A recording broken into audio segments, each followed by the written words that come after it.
Klaviaturaga moslashtirilgan. Xo'p, bizga quyidagi topshiriq berilgan, ya'ni robot shu ko'rsatilgan labirint ichida yurish kerak. Va shartida aytilgani bo'yicha robot chiqqan joyga mana algoritmni bajarib bo'lgandan keyin boshlangan joyga yana qaytib keladigan katekchalarni olgin degan shart qo'ygan. Shuning uchun biz birinchi qiladigan ishimiz robot qayerlardan yuradi, shuni aniqlab olamiz. Buning uchun bizga eng oxirgi buyruq kerak bo'ladi. Sababi algoritm to'liq bajarilishi uchun oxirgi buyruq bajarilmasdan keyingisiga tushish kerak. Ya'ni bu buyruq bajarilib turaversa, demak u nima bo'ladi? Tugamaydi va cheksiz davom etadi, tamomga kela olmaydi. Shuning uchun mana shu buyruq bajarilmaydigan holatni ko'rib chiqamiz. U demak oxirida o'ng tomon bo'shmi degan joyni ko'ramiz. Ya'ni bunaqa masalalarda oxirdagi buyruqqa qaraladi. O'ng tomon bo'shmi degan shart qo'ysa, demak o'ng tomoni band bo'lgan katekchalar ko'rib chiqamiz. O'ng tomoni band bo'lgan katekchalar mana bular, hammasi belgilab qo'ydim mana. Robot demak mana shu yerlarda harakatlanishi mumkin. Endi bizga qo'yilgan topshiriq shunda qaysilardan chiqib ketib, shu algoritmni bajarib yana joyiga qaytib kelishi mumkin. Buni ko'rib chiqamiz. Demak, birinchi bu kategoriyadan boshlaydigan bo'lsak, pastki tomon bo'shmi deyapti. Demak, pastki tomoni mana bu yerda robot turibdi, mana. Robotimiz mana shu yerda turibdi deylik. Robot har doim bizga qarab turgan bo'ladi. Ya'ni bu bir o'ngga qarab, hali scratchga o'xshab chapga qarab burilib qolmaydi. Bu har doim bizga qarab turgan bo'ladi. Shuning uchun o'zlaringga qarab turgan holatda bunga e'tibor beraverasizlar. Pastki tomon bo'sh bo'lsa pastga yursin deyapti. Pastki tomon band. Shuning uchun pastga yura olmaydi. Bu buyruq bajarilmadi. Keyingi buyruqqa tushadi. Chap tomon bo'sh bo'lsa chapga yursin deyapti. Demak, chap tomonimiz bo'sh. Chap tomon qayergacha bo'sh bo'lsa shu yergacha yurib olamiz. Mana. Endi chap tomon mana band. Shu yerda to'xtaymiz. Keyingi buyruqqa tushamiz. Yuqori tomon bo'sh bo'lsa yuqoriga yursin deyapti. Demak, yuqori tomon berk bo'ladigan joygacha minib boramiz. Bu buyruq ham bajarildi va to'xtadi. O'ng tomon bo'sh bo'lsa o'ngga yursin deyapti. O'ng tomoni bo'sh bo'lgan joygacha yuramiz mana. Keldi.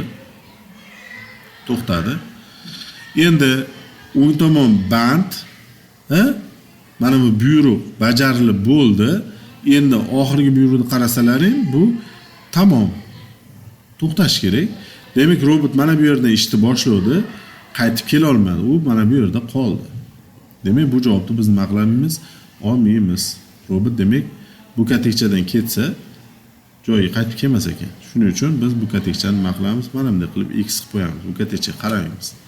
Keyin katekchamiz bu edi. Bundan boshlaymiz. Endi robotni ishini, demak robotimiz mana turibdi.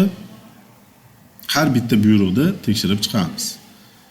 Birinchi buyrug'imiz pastki tomon bo'sh bo'lsa pastga tushsin deyapti. Demak, pastki tomon band bo'lgan joygacha tushib olamiz mana. Tushdik. Chap tomon bo'sh bo'lsa chapga yursin deyapti. Demak, chap tomon band bo'lgan joygacha yurib olamiz. Yurdik.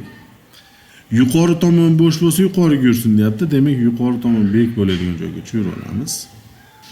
O'ng tomon bo'sh bo'lsa o'ngga yursin deyapti. O'ng tomon bo'sh bo'lib, band bo'lgan joygacha yuramiz. Demak, mana to'xtadi. Demak, bu katekcha nima bo'ladi bizga? Yechim bo'ladi. Robot shu yerdan chiqib, shu yerga qaytib keldi. Ana endi xo'p, keyin katekchani ko'ramiz. Mana bu katekchani. Xo'p, bu katekchada demak, pastki tomon bo'sh bo'lsa pastga tushsin deyapti. Demak, past band. Keyingi buyruq chap tomon bo'sh bo'lsa chapga yur deyapti. Demak, mana bu yerga keladi. Endi yuqori tomon bo'sh bo'lsa yuqoriga yur deyapti. Demak, yuqorimiz band, yuqoriga yura olmaydi. Keyingi buyruqqa tushadi. O'ng tomon bo'sh bo'lsa o'ngga yur deyapti. Demak, o'ngga yana qaytib keladi. Mana bu yana qaytib keldi. Bu ikkinchi yechim bo'ldi. Buni o'chirib tashlayman. Ikkinchi yechim bo'ldi. Endi mana bu katekchani ko'ramiz. Robot mana bu yerda turibdi. Pastki tomon bo'sh bo'lsa pastga tushsin deyapti. Mana pastga tushamiz. Chap tomon bo'sh bo'lsa chapga yursin deyapti. Chap tomon bo'sh, chapga yuramiz. Yuqori tomon bo'sh bo'lsa yuqoriga yur deyapti. Yuqori tomon bo'sh, mana yurdik. Urildi, to'xtadi. O'ng tomon bo'sh bo'lsa o'ngga yur deyapti. O'ng tomon bo'sh, mana yurdik. To'xta. Demak, robot bu yerdan chiqib, boshqa yoqqa qarab ketib qoldi. Joyiga qaytib kelmadi. Bu yechimni biz nima qilmaymiz? Olmaymiz. Demak, bu katekchamiz bizda yechim bo'lmaydi. Bu degani keyingi katekchalar ham xuddi shunday bo'ladi. Chunki bular ham shu qatorda xuddi shu ishni bajaradi. Bularni olmaymiz. Tushunarli bo'ldimi?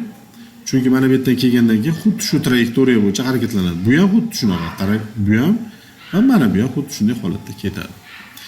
Keyingisi mana bu katekcha. Bu katekchani ko'radigan bo'lsak, pastki tomon bo'shmi deyapti. Ha, bo'sh. Tushadi. Chap tomon bo'shmi? Ha, bo'sh. Keldi mana.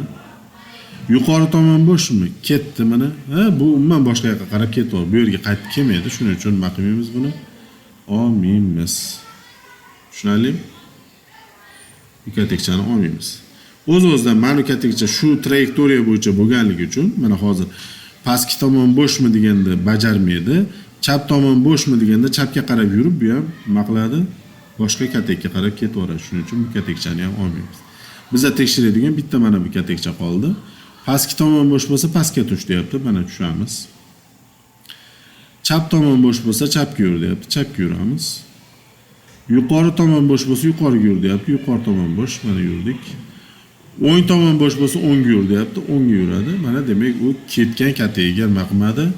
Qaytib kelmadi. Demak bu katekchani ham biz javob sifatida nima qilmaymiz? Olmaymiz.